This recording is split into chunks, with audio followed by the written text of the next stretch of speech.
Good morning, students. Yesterday I have finished my chapter for plus 2 political science, that is Cold War. I told you that I will tell you some questions which this chapter include. बच्चे different type के questions आएंगे. पहले आएंगे very short question जैसे name, founder member of NAM, USSR का president, Cuba का president, 4 countries of NATO, full form of NATO, SEATO, CENTO. ठीक है.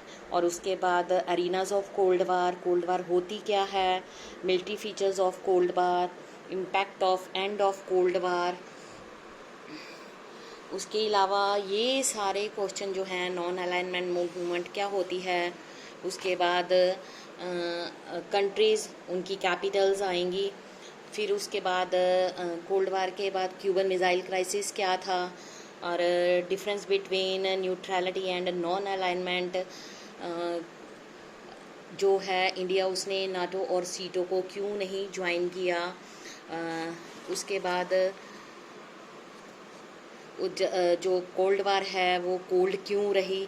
बेटा इस तरह के डिफरेंट टाइप के क्वेश्चंस आएंगे जिसमें लॉन्ग क्वेश्चंस भी होंगे. लॉन्ग में आपने जैसे describe any 4 global changes that have occurred after the cold war. ठीक है. उसके बाद what is non align movement, इसके 4 फीचर्स बताने हैं. What was the Cuban missile crisis, how did it came to an end. ठीक है. उसके बाद evaluate the relevance of non align movement after the end of cold war. Discuss Gorbachev role in ensuring the continuance of the Cold War through the policy of arms race. ठीक है. What causes led to the rise of Cold War, मतलब कौन से factor हैं जिसके कारण cold war I. What is Cold War, why did the super power depends on military power, military alliances with a smaller country. उसके साथ बच्चे passage based questions होंगे और कार्टून बेस्ड क्वेश्चन होंगे. ये था चैप्टर कोल्ड वार जो हमने कल किया था. उसके रिगार्डिंग बच्चे आपको मैंने क्वेश्चन आंसर्स वगैरह बता दिए, शॉर्ट लॉन्ग. पूरा चैप्टर मैंने आपको थॉरली एनसीईआरटी में से भी करवा दिया है. इसके जो क्वेश्चन आंसर्स बनेंगे please note down in your notebooks. Next chapter ही मैं आज यहाँ पर स्टार्ट करने लगी हूँ, द एंड ऑफ बायोपोलैरिटी. ठीक है. बायोपोलैरिटी का मतलब होता है 2 पावर ब्लॉक्स.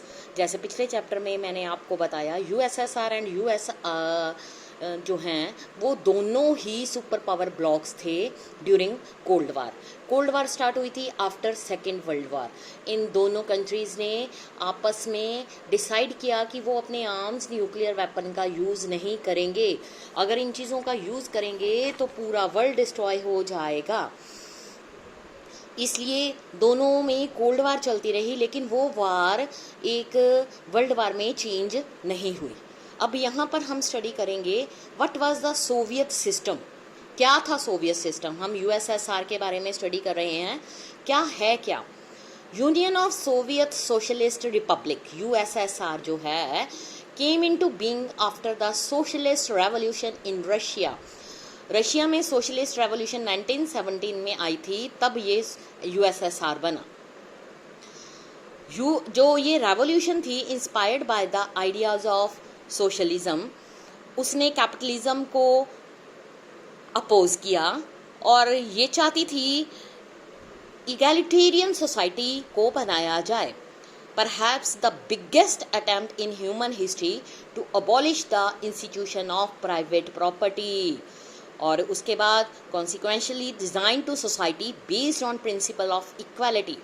ये चाहते थे कि प्राइवेट प्रॉपर्टी जो लोगों ने अपने पास रखी हुई है उसका रूल ख़त्म हो जाना चाहिए. जो जिस अकॉर्डिंग वर्क करेगा उसको लैंड प्रोवाइड कर दी जाएगी. क्योंकि जब ह्यूमन यहाँ पर बर्थ लेते हैं तो वो प्रॉपर्टी अपने साथ लेकर नहीं आते, ये यहीं पर बनी है. ये जो रिच और पुअर में इसने डिफरेंस क्रिएट कर दिया है. ये यूएसएसआर है जिसने सबसे पहला एक बिगेस्ट अटेम्प्ट किया सोसाइटी में कि उसने प्राइवेट प्रॉपर्टी को अबॉलिश कर दिया, और ये डिपेंड करता था प्रिंसिपल्स पर इक्वालिटी में.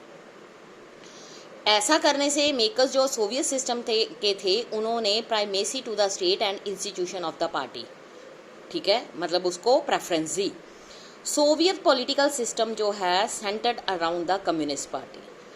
कोई भी दूसरी पॉलिटिकल पार्टी जो ओपोजिशन को अलाउ नहीं किया जाता था। इकोनॉमी को प्लान किया जाता था, उसको जो स्टेट है वो कंट्रोल करती थी। इसी तरह से जब सेकेंड वर्ल्ड वार हुई, ईस्ट यूरोपियन जो कंट्रीज हैं that the Soviet army had liberated from the fascist forces came under control of USSR. Political, economic system of all these countries जो था after USSR के बाद इसको मॉडल्ड किया गया। अब जो ग्रुप बना था इन कंट्रीज का उसको नाम दिया गया सेकेंड वर्ल्ड और सोशलिस्ट ब्लॉक। वर्सा पैक्ट, मिलिट्री अलायंस दोनों मिल गए। यूएसएसआर जो लीडर था इस ब्लॉक का। सोवियत यूनियन जो ग्रेट पावर थी after the second world war, जो सोवियत इकोनॉमी थी वो इतनी ज़्यादा डेवलप हो गई पूरे वर्ल्ड में, सिर्फ यूएस को छोड़कर दूसरा नंबर सोवियत इकोनॉमी का था। इसका कम्प्लेक्स कम्युनिकेशन नेटवर्क था, इसके पास वास्ट एनर्जी रिसोर्सेज थे जिसमें आ जाता है ऑयल, आयरन, स्टील, ठीक है, मशीनरी प्रोडक्शन, ट्रांसपोर्ट सेक्टर, जो रिमोटेस्ट एरिया के साथ अटैच्ड थे विद अपनी एफिशिएंसी के साथ। इसका जो डोमेस्टिक कंज्यूमर इंडस्ट्री थी वो पिन से लेके कार तक हर चीज़ को प्रोड्यूस कर रही थी, लेकिन उनकी जो क्वालिटी थी वो वेस्टर्न कंट्री में जैसे यूएस हो गया, वो पैसा लगाकर जो प्रोड्यूस करती थी उसके साथ मैच नहीं कर रही थी, क्योंकि यहाँ पर सोसाइटी ने ये चीज़ें लगाई थी और पैसा कम लगा था। जो सोवियत स्टेट है वो इंश्योर करना चाहती थी कि minimum standard of living for all citizens, और जो गवर्नमेंट है वो सब्सिडीज और बेसिक नेसेसिटी इसमें आ जाता है including health, education, children, other welfare schemes, वो प्रोवाइड करना चाहती थी सोसाइटी को। देयर वाज अनएम्प्लॉयमेंट, ठीक है। स्टेट ओनरशिप जो था was the dominant form ownerships. Land, production, asset जो थे owned and control by the Soviet state. Soviet जो सिस्टम है बहुत ज़्यादा ब्यूरोक्रेटिक हो गया, अथॉरिटेरियन हो गया। इसने लाइफ को बहुत डिफ़िकल्ट बना दिया वहाँ के सिटीजन्स के लिए।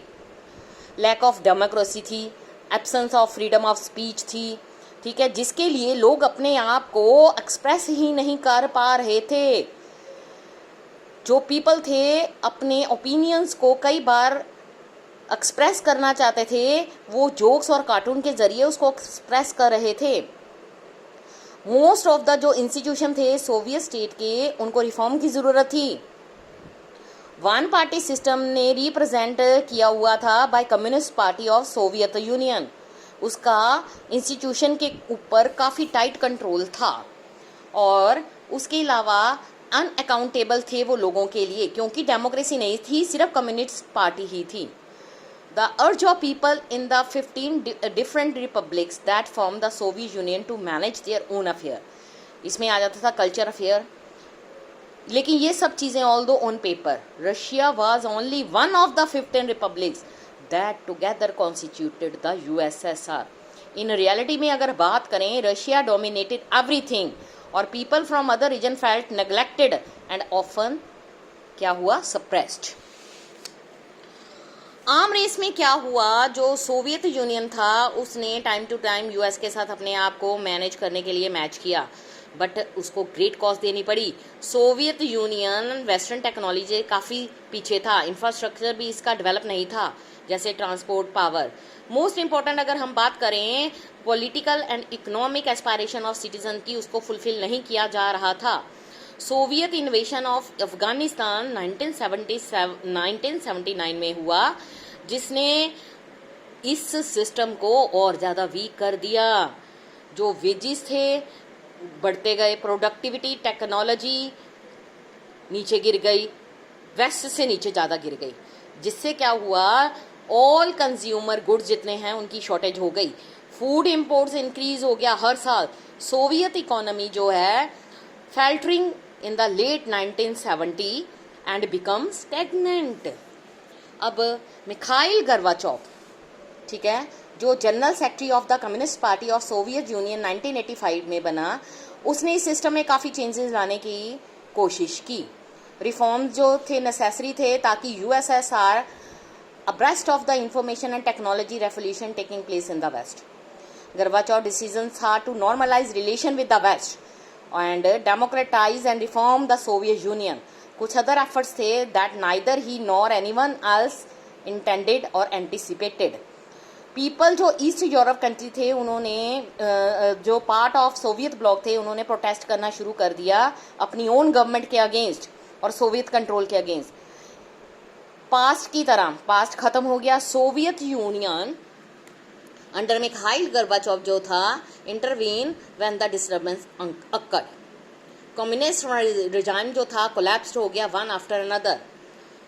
ये जो डेवलपमेंट थी accompanied by a rapidly escalating crisis within USSR, ठीक है, हेसन इट्स डिसइंटीग्रेशन। गोर्बाचोव ने initiated the policies of economic and political reforms and democratisation within the country, जो रिफॉर्म से opposed by leader within the communist Party. Coup जो था 1991 में उसने encourage किया कम्युनिस्ट पार्टी हार्डलाइनर्स। पीपल की जो टेस्टेड फ्रीडम थी by then and did not want the old style rule of communist party. Boris Yeltsin emerged as a national hero in opposing this coup. Russian Republic, where Yeltsin won a popular election, began to shake off centralized control. Power began to shift from Soviet center to Republic, especially in the more Europeanized part of Soviet Union, which saw themselves as a sovereign states.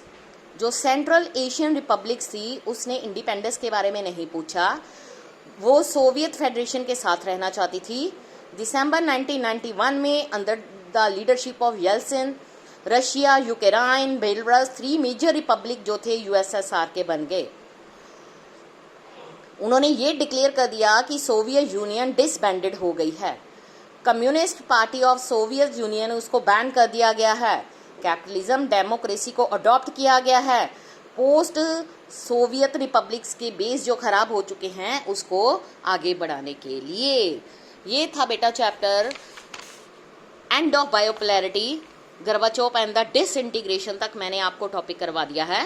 Next topic हम कल करेंगे। Thank you students.